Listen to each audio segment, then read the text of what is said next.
দৈনিক 12 ঘন্টা করে পড়ে মাত্র 60 দিনে তোমার পুরো সিলেবাস 6 বার রিভাইজ দিয়ে কিভাবে ঢাকা ইউনিভার্সিটি ক্র্যাক করবা সেই মাস্টার প্ল্যান কিন্তু আজকে তোমাদের সাথে শেয়ার করব। ঘুম থেকে উঠেই 2 ঘন্টায় 2টা সাবজেক্ট রিভিশন। পরীক্ষার আগের দিন ধরো তোমার 100টা স্লাইড জমছে, তো 100টা স্লাইড কি তুমি খুলে খুলে দেখবা? প্রত্যেকটা অধ্যায় বস হওয়ার দরকার নাই। এই ভিডিওতে তোমরা কিভাবে পড়বা, কোন জিনিসটা পড়বা, কোন জিনিসটা বাদ দিবা এবং কত ঘন্টা করে পড়বা, এবং আমি কিন্তু একটা তোমাদের জন্য একটা সাজেস্টিভ একটা রুটিনও তোমাদেরকে দিয়ে দিব। তোমরা চাইলে সেই রুটিনটা ফলো করেও তোমরা কিন্তু তোমাদের এই 60 দিনের জার্নি, সেই 60 দিনের জার্নি সুন্দরভাবে কভার করে তোমরা কিন্তু ঢাকা ইউনিভার্সিটিতে চান্স পেতে পারো। দেখো, এই যে আমি একটা কথা লিখছি যে দেখো, মাত্র 60 দিনে কি করবা? 60 দিনে দৈনিক 12 ঘন্টা করে পড়বা এবং এই দৈনিক 12 ঘন্টা করে পড়ে কয়বার রিভাইজ দিবা? 6 বার রিভাইজ দিবা। আচ্ছা, এটা কিভাবে? এটা তো অনেকটা বলতে পারো যে অকল্পনীয় মনে হচ্ছে, তাই না? যে মাত্র 60 দিনে তোমার পুরা সিলেবাস কিভাবে 6 বার রিভাইজ হবে? অনেক এরকম হইতে পারে যে ঠিকমতো পড়াই শুরু করো নাই, তোমার অনেক গ্যাপ।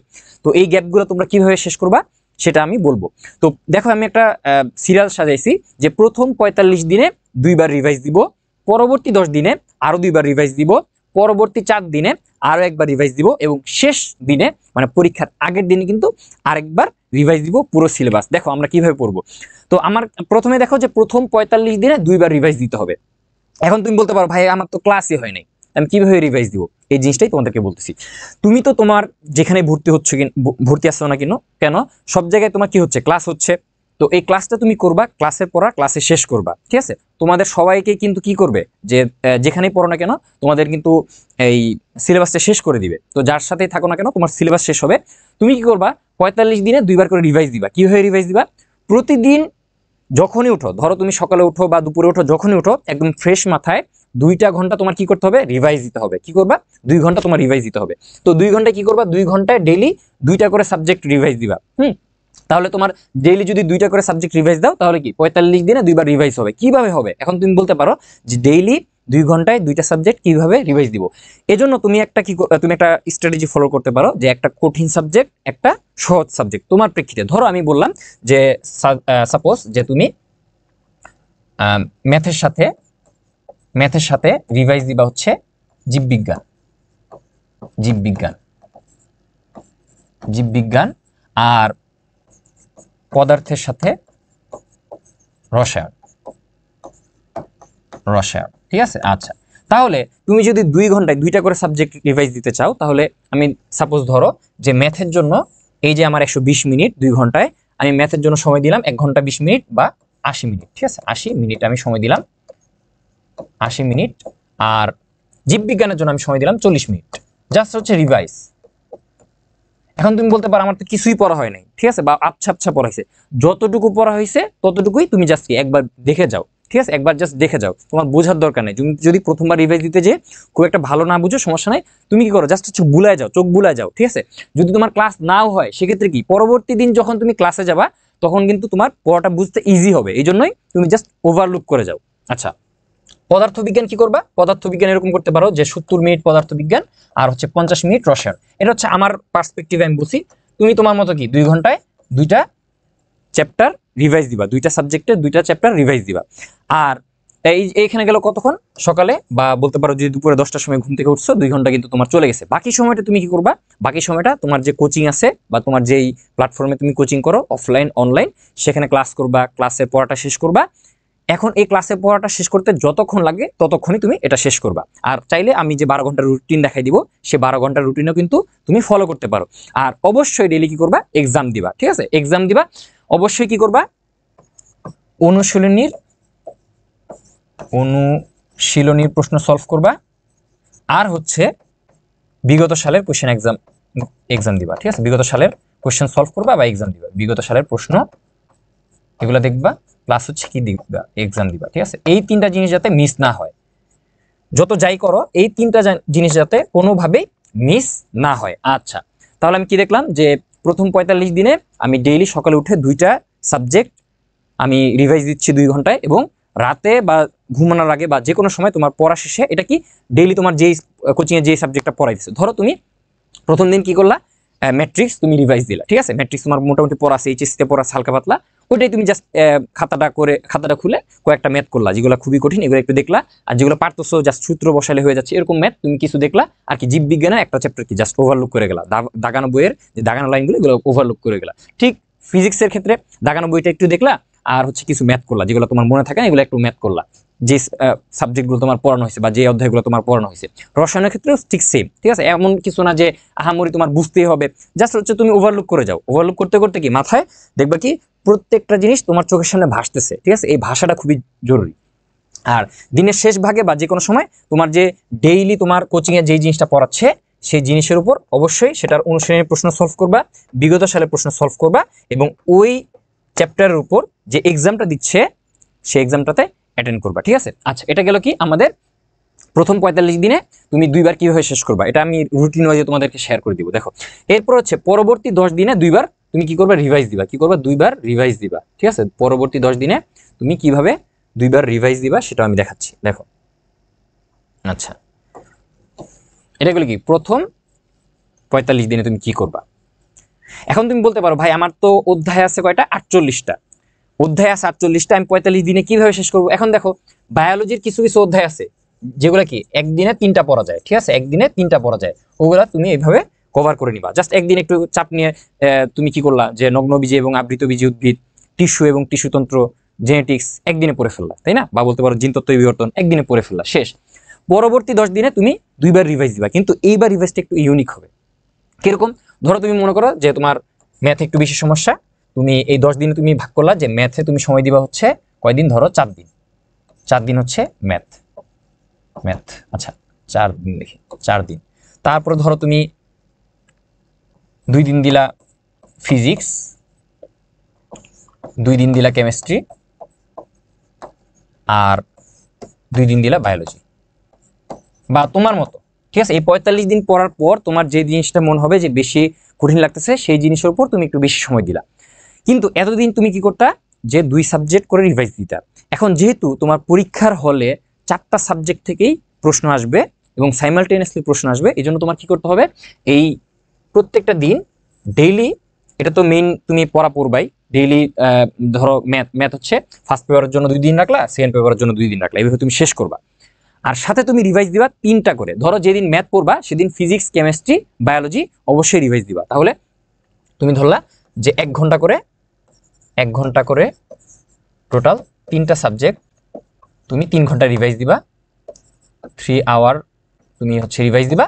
রিভাইজ দেওয়ার পর তুমি কি বাকি যেই জিনিসগুলো আছে তোমার ডেইলি যে পড়াটা দরকার ছিল, ঠিক আছে, তোমার ডেইলি যে পড়াটা দরকার ছিল, ধরো তোমার ম্যাথের দিন ছিল, তুমি কি করবা, ম্যাথের পড়াটা শেষ করবা। প্রথমে উঠে কি করবা, তুমি রিভাইজ দিবা। একদম ফ্রেশ মাইন্ডে সবসময় কি করতে হয়, রিভাইজ দিতে হয়। আচ্ছা, মুখের আকৃতি এসে পড়ছে, তাই না। আচ্ছা, তোমার কি করবা, যে ডেইলি উঠে তুমি রিভাইজ দিবা। রিভাইজ দেওয়ার পর, ঠিক আছে, তুমি যদি 12 ঘন্টা পড়ো বা 14 ঘন্টা পড়ো, প্রথম 3 ঘন্টা তুমি 3টা সাবজেক্ট রিভাইজ দিয়ে নিলা। রিভাইজ দিয়ে নিয়ে বাকিগুলো কি তুমি পড়া শুরু করবা। আরও যদি তোমার সিম্পলিফাই মনে হয়, যে তোমার মনে হয় যে না আমার রুটিনটা কেউ যদি আমাকে গাইড করতো আমার জন্য ইজি হতো, তুমি চাইলে আমাকে নক দিতে পারো। আচ্ছা, পরবর্তী 4 দিনে একবার, ঠিক আছে, পরবর্তী 4 দিনে তুমি কি করবা, এইবার হচ্ছে সমান গুরুত্ব দিয়ে পড়বা, ঠিক আছে। ফিজিক্স, কেমিস্ট্রি, ম্যাথ, বায়োলজি কোনোটাকে কম গুরুত্ব দেওয়া যাবে না।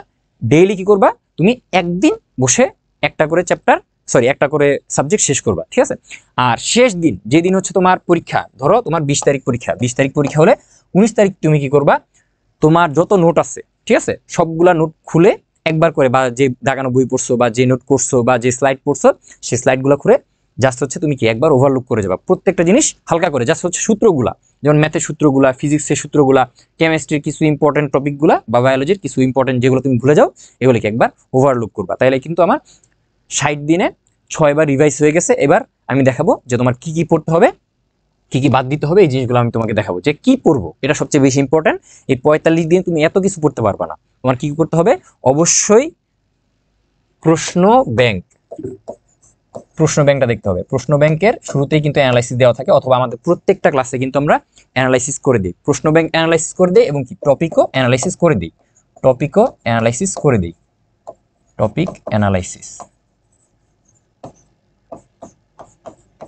প্রশ্ন ব্যাংক অ্যানালাইসিস আর কি টপিক অ্যানালাইসিস করে তোমার কি পড়তে হবে, যেই টপিকগুলো থেকে বারবার কোশ্চেন আসতেছে, যেই সালগুলোতে বিভিন্ন সালে বারবার যে সকল কোশ্চেন আসতেছে সে সকল টপিক ধরে ধরে পড়তে হবে। অবশ্যই তুমি কি করবা, যেটা বললাম যে অনুশীলনী প্রশ্ন সলভ করবা, আর কি তোমার বিগত সালে কোশ্চেন অবশ্যই সলভ করবা। কি করবা? অনুশীলনী প্রশ্ন,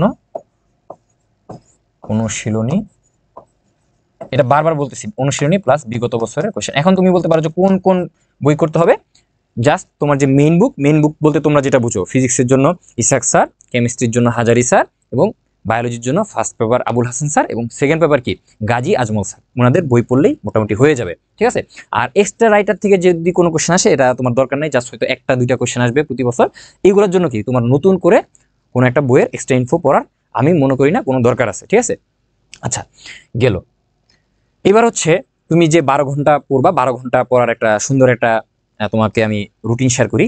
সেটা হচ্ছে যে ঘুম থেকে উঠেই, আমি এটা প্রথমে বলে দিছি যে ঘুম থেকে উঠেই 2 ঘন্টায় 2টা সাবজেক্ট রিভিশন। 2টা সাবজেক্ট কিভাবে রিভিশন দিবা এটা কিন্তু আমি অলরেডি দেখাই ফেলছি।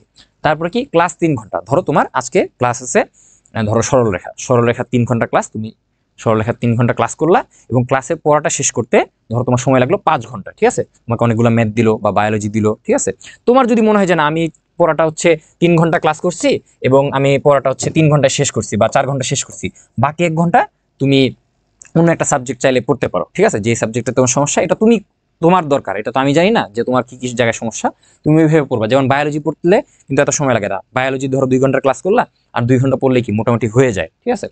এবং কি করবা, এই যে তোমার 10 ঘন্টা গেল, 2 ঘন্টা, 3 ঘন্টা, 5 ঘন্টা, 5 10 ঘন্টা, এবং লাস্টে রাতে শোবার আগে বা যে কোনো সময় তুমি কি করবা, ওই যে অধ্যায়টা পড়ছো সে অধ্যায়ের উপর এক্সাম দিবা, প্রশ্ন সলভ করবা। অবশ্যই এমসিকিউ প্লাস রিটেন। রিটেনের ক্ষেত্রে তুমি কি করবা, রিটেনের ক্ষেত্রে অবশ্যই তুমি একটা নোট খাতা মেনটেন করতে পারো। 4টা সাবজেক্টের জন্য 4টা নোট খাতা। কিভাবে নোট করবা এটা আমি বলে দিচ্ছি। জাস্ট যেই ম্যাথগুলো তোমার মনে থাকে না, একটু কঠিন, সূত্র বসাইলেই হয় না, সেই ম্যাথগুলার শুরুতে যতক্ষণ পর্যন্ত মানে জিনিসটাকে ধরতে হয় ততটুকু তুমি করবা। সূত্র বসানোর আগ পর্যন্ত যে প্যাচ মোচর একটু জাস্ট নোট করবা, তোমার কিন্তু বেশি নোট হবে না। বায়োলজির ক্ষেত্রে তুমি কি নোট করতে পারো, বায়োলজির ক্ষেত্রে যেটা একদম ছাক্কা ছাক্কা, ঠিক আছে, খুবই আসবে সেই জিনিস তুমি নোট করতে পারো। যেমন ডেঙ্গু জ্বর থেকে বারবার কোয়েশ্চেন আসে, তাহলে তুমি কি করবা, ডেঙ্গু জ্বরের যে লক্ষণগুলো হচ্ছে খুব ছোট্ট করে নোট করবা। কিভাবে? এই যে এইভাবে নোট করবা যে 103 থেকে 105 ডিগ্রি ফারেনহাইট জ্বর থাকে, ঠিক আছে, ফারেনহাইট জ্বর থাকে, একটু শেষ, এটা একটা নোট। ডেঙ্গু লিখে এভাবে তুমি নোট করবা। জাস্ট হচ্ছে 5 মিনিট একটা নোট শেষ হয়ে যাবে, ঠিক আছে। আমরা যে রিটেন ফ্রি ক্লাস নেই, সেই ফ্রি ক্লাস তুমি করতে পারো। আমি একদম ইজিলি ছোট ছোট জিনিস বলে দিই, যে স্টার্ট দিয়ে দিই স্লাইডে যে কোন জিনিস পড়তে হবে, তোমরা জাস্ট ওই জিনিসগুলো পড়লে কিন্তু হয়ে যাবে। তাহলে ডেঙ্গু জ্বরের মধ্যে থেকে তুমি কি নোট করবা, যে 103 থেকে 105 ডিগ্রি জ্বর হয়। তারপর হচ্ছে এটাকে আমরা কি বলি, হাড় ভাঙা জ্বর বলি, হাড় ভাঙা জ্বর, ঠিক আছে, হাড় ভাঙা জ্বর। তারপরে একটু বেশি যদি খারাপ হয় সেটাকে আমরা কি বলি, যে হেমোরেজিক জ্বর, মুখ থেকে, নাক থেকে, বিভিন্ন জায়গা থেকে, মাড়ির দাঁত থেকে কি আসতে পারে, রক্ত আসতে পারে, তারপরে লাল র্যাশ উঠতে পারে। বাকিগুলো যে ক্ষুধা বন্ধ, এগুলো লেখার দরকার নেই, এগুলো তুমি নিজে পারো। এরকম যে ভুলে যাওয়ার মতো বা মনে থাকে না এরকম কিন্তু 3-4টা জাস্ট লাইন, ঠিক আছে, তুমি কি করবা, নোট করে ফেলবা, ঠিক আছে। এই অধ্যায় থেকে যে সকল জিনিস ইম্পর্টেন্ট সেই সকল জিনিস তুমি একটু নোট করে ফেললা। জাস্ট তোমার নোট করতে সময় লাগবে কতক্ষণ, তুমি একটা নোটের পিছনে বায়োলজির ক্ষেত্রে কখনোই কি করবা না, যে 10 থেকে 15 মিনিটের বেশি সময় দিবা না। তারপরে ধরো ম্যাথের ক্ষেত্রে ঠিক সেম, 1 ঘন্টার বেশি নোট করতে যাবা না। এতে তোমার কি হবে, রিটেন তোমার একটা প্র্যাকটিস থাকবে, এবং হঠাৎ করে যদি তোমাকে রিটেন লিখতে দেয় তুমি কিন্তু কি কিছু লিখতে পারবা, ঠিক আছে। তো এইভাবে কিন্তু তুমি অবশ্যই ডেলি প্র্যাকটিস করবা। এই তো, তাহলে হচ্ছে তুমি যদি এইভাবে তুমি প্র্যাকটিস করো, ডেলি 12 ঘন্টা করে পড়ো, তাহলে 45 দিনে কিন্তু তোমার 2বার রিভাইজ সহ কিন্তু কি পুরা সিলেবাসটা শেষ হয়ে যাবে, ঠিক আছে, পুরো সিলেবাসটা শেষ হয়ে যাবে। পরবর্তীতে যেটা বললাম যে তুমি 10 দিন 2বার রিভাইজ দিবা, ঠিক আছে, তোমার মতো করে তুমি সাজিয়ে নিবা। তোমার যদি মনে হয় যে না ভাইয়া আমার সাজাইতে খুবই কষ্ট হচ্ছে, আমাকে একটু গাইড করেন, সেক্ষেত্রে তুমি চাইলে আমাকে নক দিতে পারো, আমি তোমাকে গাইড করার ট্রাই করবো। এবং পরবর্তী 4 দিনে একবার, যেটা বললাম, এবং লাস্টে শেষ দিনে জাস্ট যেই জিনিসগুলো তোমার ভুলে যাচ্ছ বা ওই যে নোট করছিলা, হ্যাঁ, খুব শর্টকাটে নোট করবা। তোমরা কি করো, অনেক বড় একটা চ্যাপ্টারে নোট করো 45 পেজ, তো এরকম করে নোট করলে কিন্তু কোনো লাভ নাই। জাস্ট যদি নোট করো সেক্ষেত্রে অবশ্যই নোট করা উচিত, কারণ পরীক্ষার আগের দিন ধরো তোমার 100টা স্লাইড জমছে, তোমার কোচিংয়ে 200টা ক্লাস হয়েছে, 100টা ক্লাস হয়েছে, তো 100টা স্লাইড কি তুমি খুলে খুলে দেখবা, দেখার টাইম নেই। তোমার যদি একটু নোট করা থাকে তাহলে কি তোমার হাতের লেখাটাও ক্লিয়ার হইলো, লেখার মধ্যে থাকলা, তোমার রিটেন লিখতে কোনো প্রকার সমস্যা হবে না। আর যদি রিটেনের জন্য পড়ো তাহলে এমসিকিউ কি এমনি পারা যাবে, ঠিক আছে। তো এই ছিল আমাদের 60 দিনে 12 ঘন্টা করে পড়ে 6বার রিভিশন দেওয়ার গল্প, বা বলতে পারো মাস্টার প্ল্যান। যদি তোমরা যদি এই চ্যালেঞ্জটা অ্যাকসেপ্ট করতে চাও, তোমরা চাইলে আমাদের কমেন্ট বক্সে লিখতে পারো যে চ্যালেঞ্জ অ্যাকসেপ্টেড, ঠিক আছে। এবং তাহলে তোমার কি মনে হবে, যে ডেইলি মনে হবে যে না, আমি তো ভাইয়ার ভিডিওতে চ্যালেঞ্জ অ্যাকসেপ্টেড লিখে দিছি, আমার কিন্তু অবশ্যই পড়তে হবে।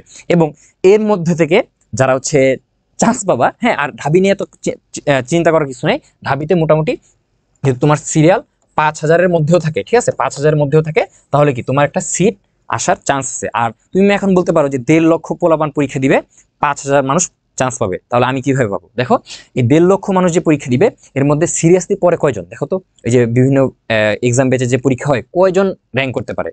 তুমি দেখবা যে এই যে তোমার 1.5 লক্ষ মানুষ পরীক্ষা দিতে আসবে, এর মধ্যে তোমার ভার্সিটির জন্য সোললি প্রিপারেশন নিচ্ছে একদম শুরু থেকে লাস্ট পর্যন্ত সুন্দরভাবে। প্রত্যেকটা শোনো, প্রত্যেকটা অধ্যায়ে বস হওয়ার দরকার নাই, কোনো অধ্যায়ে এখন বস হইতে যায় না। তুমি কি করবা, প্রত্যেকটা অধ্যায়ের 60 to 70% যে জিনিসগুলো বারবার আসে, ওইগুলো যাতে তুমি ভুল না করো, তাইলেই কিন্তু তোমার চান্স হয়ে যাবে। এখানে তোমার 100-তে 100 পাওয়ার দরকার নাই, তুমি 100-তে টার্গেট করো, তুমি পাবা হচ্ছে 70, ঠিক আছে, তাইলে কি তোমার মোটামুটি চান্স হয়ে যাবে।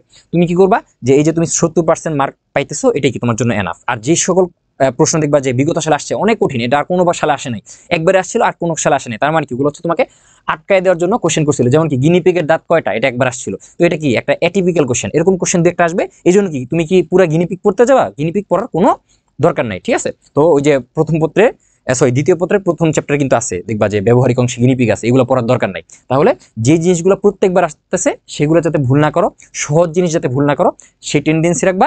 আর দেখবা কি যে ভার্সিটির জন্য solely সুন্দরভাবে এই যে 60 to 70% বইয়ের উপর দখল থাকবে, হায়েস্ট 10,000 থেকে 15,000, এর মধ্যে জাস্ট তুমি যদি ওই দিন মাথা ঠান্ডা করে পরীক্ষা দিতে পারো, তাহলে কি তোমার চান্স নিশ্চিত। আর তোমরা তো জানো মোটামুটি পাস করলেই কি ঢাকা ইউনিভার্সিটিতে এবার কিন্তু এরকম হয়েছে যে পাসই করতে পারে নাই, জাস্ট হচ্ছে একটু মাথা ঠান্ডা করে যদি তোমরা বেসিক জিনিসগুলো পারো, মাথা ঠান্ডা করে উত্তর দিতে পারো, তাহলে কি তোমাদের পাস হয়ে যাবে।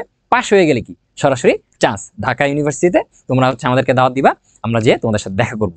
তো সবাই ভালো থাকো, সুস্থ থাকো, এবং কমেন্ট বক্সে অবশ্যই কিন্তু কি করবা, যে বলে যাবা যে তোমরা কি চ্যালেঞ্জটা নিতে চাচ্ছ কিনা। যদি চাও তাহলে লিখবা যে চ্যালেঞ্জ অ্যাকসেপ্টেড। তো সবাই ভাইয়ের জন্য দোয়া করবা। আসসালামু আলাইকুম।